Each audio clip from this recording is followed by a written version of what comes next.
O Senhor esteja convosco. Proclamação do Evangelho de Jesus Cristo segundo João. Havia um chefe judaico, membro do grupo dos fariseus, chamado Nicodemos, que foi ter com Jesus de noite e lhe disse: Rabi, sabemos que viestes como mestre da parte de Deus. De fato, ninguém pode realizar os sinais que tu fazes, a não ser que Deus esteja com ele. Jesus respondeu: em verdade te digo, se alguém não nasce do alto, não pode ver o reino de Deus. Nicodemos disse: como é que alguém pode nascer se já é velho? Poderá entrar outra vez no ventre de sua mãe? Jesus respondeu: em verdade te digo, se alguém não nasce da água e do Espírito, não pode entrar no reino de Deus. Quem nasce da carne é carne, quem nasce do Espírito é Espírito.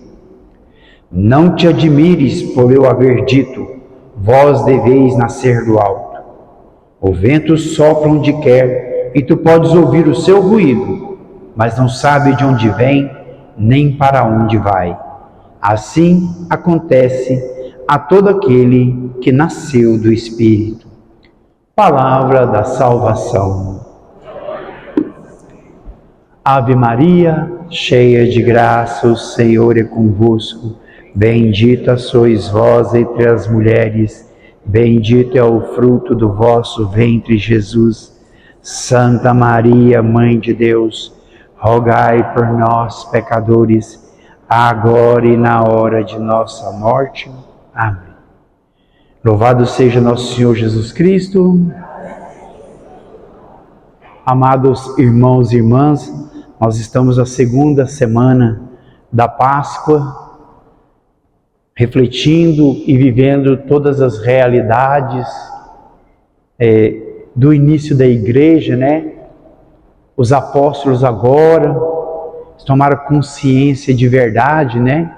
De todo o sacrifício de Cristo. Eles agora têm certeza no coração deles que Jesus Cristo não está naquele túmulo mais. Jesus Cristo ressuscitou. E agora eles têm um anseio, um desejo forte no coração de levar essa certeza para todas as pessoas. Então, eles estão a caminho. Eles estão em busca de levar essa boa nova, a anunciar, proclamar. Mas não foi para isso que o Senhor os chamou? Para que eles dessem seguimento a toda a obra do Senhor? Num dado momento da palavra, Jesus disse para ele: vocês farão coisas maiores do que estas. Aquilo que eles viam. Então o Senhor deu autoridade a eles, para eles levar a todos a boa nova do Evangelho. E eles trazem agora essa alegria no coração, essa certeza, essa constatação, né? De que Jesus Cristo, a morte não venceu o nosso Senhor. O nosso Senhor venceu a morte, venceu o pecado. E agora eles saem. E por sair, anunciando a boa nova, aqueles mesmos perseguidores que perseguiam Jesus agora estão no encalço deles. A primeira leitura nos mostra nos Atos dos Apóstolos, né? Os apóstolos tinham acabado de ser libertados, de ter sido presos por causa do anúncio do Evangelho, o anúncio da palavra. Estava proibido dizer que Jesus ressuscitou. Estava proibido de falar do reino dos céus. Mas eles sabiam do risco e eles sabiam do sofrimento que eles iam passar, que eles precisavam passar para continuar levando a palavra de Deus. Por isso o salmo de hoje fala assim, ó: feliz hão de ser todos aqueles que põem sua esperança no Senhor. Aqueles homens não esperavam nada mais do mundo, nem dos favores do mundo, nem das facilidades do mundo, nem das suas próprias posses e coisas. Eles tinham uma única esperança de também, junto com Cristo, ir para uma vida nova. Ir para uma vida nova. Não tinha nada que os prendia nesse mundo. Por isso eles não temiam, eles tinham confiança e uma esperança em Deus. E essa esperança os faziam continuar indo à frente, anunciando, independente daquilo que eles sofressem. Eles sabiam que a vida deles aqui nessa terra estava em risco, mas eles tinham esperança de algo, de uma vida muito maior do que essa, que é a vida eterna. E eles saíam anunciar, saíam proclamar a palavra de Deus. Aqui, quando a gente olha essas realidades agora, pós a ressurreição do Senhor e a ascensão do Senhor, nós podemos perceber que o protagonista agora muda. Agora é o Espírito Santo. É o Espírito Santo que está imbuído, que tem a missão de os fortalecer. Por que eles podem enfrentar essas dificuldades? Por que eles não têm medo? Por que eles estão revestidos de uma coragem? Porque eles estão cheios do Espírito Santo.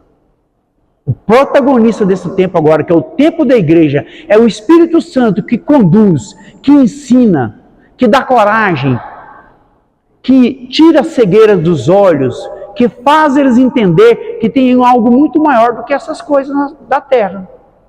Então agora é o Espírito Santo que vai os impulsionar, que vai colocá-los adiante. Esse Espírito Santo que vem à nossa vida pelo nosso batismo. Por isso Jesus vai dizer para Nicodemos, lá no Evangelho de hoje, é preciso nascer da água e do Espírito. Nicodemos ainda não conhecia essa realidade do batismo. Ele ainda não conhecia desse batismo sacramental que nós temos, que perdoa todos os nossos pecados, que envia o Espírito Santo e que nos faz filhos de Deus. Ele não tinha essa realidade. Presta atenção nesse Evangelho de hoje. Ele conhece toda a verdade, ele tem toda a certeza no coração, mas ele não tem a coragem dos apóstolos da primeira leitura. Por quê? Porque ele vai ter com Jesus de noite, escondido. Os apóstolos agora, revestidos do Espírito, na certeza da ressurreição, não têm medo de nada. Eles enfrentam, porque eles sabem que eles estão movidos pelo poder de Deus. Aí nós precisamos trazer isso para a nossa vida. Nós agora somos homens e mulheres batizados, que recebemos o perdão dos nossos pecados e que recebemos o Espírito Santo em nossa vida. Por que a covardia? Por que o medo? Por que nós somos apegados a essas coisas que passam e esquecemos de Deus, das coisas de Deus? Por que nós não temos essa esperança no nosso coração que nos faz resistir ao pecado? A esperança no Senhor. Porque nós não damos espaço para o Espírito Santo na nossa vida. Nós queremos resolver as coisas do nosso jeito, da nossa forma. Nós muitas vezes queremos opinião de tudo e de todos, mas nós não perguntamos para Deus, o que devo fazer agora? Envia o teu Espírito Santo. Não é a oração que os apóstolos fizeram na primeira leitura? Eles colocaram para Deus toda aquela dificuldade. E no final da primeira leitura a palavra fala, todos então ficaram cheios do Espírito Santo e anunciaram corajosamente a palavra de Deus. Se te falta coragem, irmão, irmã, é porque te falta o Espírito Santo. Se nos falta a santidade, se falta para você, se falta para mim, é porque nos falta o Espírito que santifica. Se nos falta o perdão, é porque nos falta o Espírito Santo que nos leva a perdoar. Se nos falta humildade, se nos falta simplicidade de coração, é porque nos falta o Espírito Santo que nos ensina todas essas realidades. E aí nós precisamos nos colocar como os apóstolos em oração e pedir sempre se renovar do Espírito na nossa vida. Clamar a ação de Deus, do Espírito Santo na nossa vida, porque agora é Ele que nos leva, é Ele que nos conduz. Assim como Nicodemos também precisamos tirar um tempo ao qual nós saímos das realidades do mundo para ter esse encontro com Jesus. Porque se você pegar a sua palavra de Deus na sua casa, lá em João, capítulo 16, versículo de 1 a 8, Jesus vai dizer assim, ó, quando Jesus fala para os apóstolos que é preciso ele passar toda aquela luta, aquela provação, aquele sofrimento, e que ele vai morrer. e que ele vai ressuscitar ao terceiro dia, que ele vai voltar para o Pai. E eles se escandalizam, porque eles não querem que Jesus vá embora. Mas Jesus diz para eles assim, ó, se eu não for, o Espírito não virá. A importância do Espírito Santo na nossa vida é fundamental. A terceira pessoa da Santíssima Trindade, que nos impulsiona a viver toda a realidade com os olhos de Deus e não com os olhos da carne. Por isso que Jesus diz para Nicodemos, o que nasce da carne é carne. Irmãos, nós temos que nos desvencilhar de toda obra mundana, toda obra da carne, se nós queremos viver no Espírito. Porque essas duas coisas jamais vão se misturar. Jamais. Nós precisamos fazer essa opção dos apóstolos. Independente do que vamos sofrer, da necessidade que vamos passar, da luta que temos que enfrentar, nós ou fazemos a nossa opção por Deus, ou nós pertencemos ao mundo. É interessante que essa semana, não sei se você teve a oportunidade de ver, não vou dizer que é um debate, porque o Papa não entra nessas coisas. Mas o presidente de uma supernação aí criticou o Papa, porque o Papa falou do amor e do Evangelho. E o que ele disse? A igreja não está aqui para se envolver com política ou guerra. Está aqui para anunciar o Evangelho. E é isso que a igreja vai fazer. Então presta atenção. Por que eu estou falando isso? Irmãos, nós quanto membros da Igreja de Cristo, como homens e mulheres batizados, nós não estamos aqui para discutir coisas do mundo. Nós estamos aqui para viver as realidades de Deus. E isso tem um custo. E se você não tiver consciência que isso tem um custo e nós vamos precisar lutar, nós vamos precisar ser firmes, nós vamos ceder ao mundo. E cedendo ao mundo, nós não estamos servindo a Deus. Então aqui é necessário que a gente queira, deseje ser conduzido pelo Espírito Santo. Esse Espírito Santo que habita em você, que habita em mim, que habita em nós, desde o nosso batismo. E que você recebeu ele em plenitude lá no dia da sua crisma.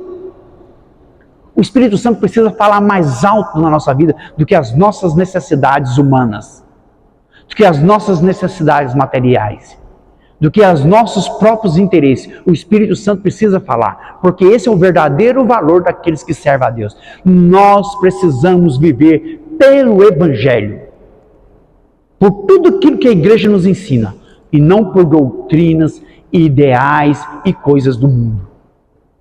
Nós precisamos nos render de uma vez por todas a Deus, assim como os apóstolos, sabendo que há um preço a pagar, mas que Deus em todo momento e toda hora vai estar ao nosso lado. A palavra também fala que o Espírito Santo vem para nos dar força, que o Espírito Santo vem para nos dar coragem, que o Espírito Santo vem para nos recordar todas as realidades de Deus. Se você anda esquecido das coisas de Deus, peça o Espírito Santo para te recordar. Se você anda cansado, se você anda desanimado de ler a palavra de Deus, de ler o catecismo, se você anda enfastiado muitas vezes, não consegue prestar atenção na homilia do padre na Santa Missa, não recorda mais daquilo que foi proclamado no domingo, peça o Espírito Santo para te recordar, peça o Espírito Santo para que mantenha vivo todas as realidades na sua vida, para que nós não cedamos, não demos brecha ao inimigo. Porque o inimigo não precisa de muito para entrar. Muitas vezes, ele não precisa nem do seu consentimento. Ele só precisa de um nosso relaxamento. Porque ele é astuto. Então nós precisamos ser vigilantes e pedir sempre a Deus, o Espírito Santo, que ele enviou para nos capacitar a perseverar na fé. E dizer sim a Deus. E levar o Evangelho de Cristo aonde quer que for, que a gente estiver. A sua vida, a minha vida, precisa ser uma proclamação do Evangelho viva. Viva, assim como o Papa fez questão de esclarecer. A realidade daquele que busca a Deus, a realidade daquele que serve a Igreja de Cristo, a realidade daquele que optou por servir a Deus é o amor, o perdão e todas as realidades do Evangelho. Então, essas discussões do mundo, eu sei que cada um tem uma opinião, pensa uma coisa, a gente deixa à parte para a gente viver somente aquilo que Deus tem para nós. Vamos pedir ao Senhor que nessa Páscoa nós possamos também renascer para uma vida nova no Espírito Santo e aprender a colocar as coisas de Deus sempre em primeiro lugar, custe o que custar. E saiba, vai custar, mas Deus é fiel e justo e vai nos ajudar, enviando o seu Espírito Santo. Louvado seja nosso Senhor Jesus Cristo.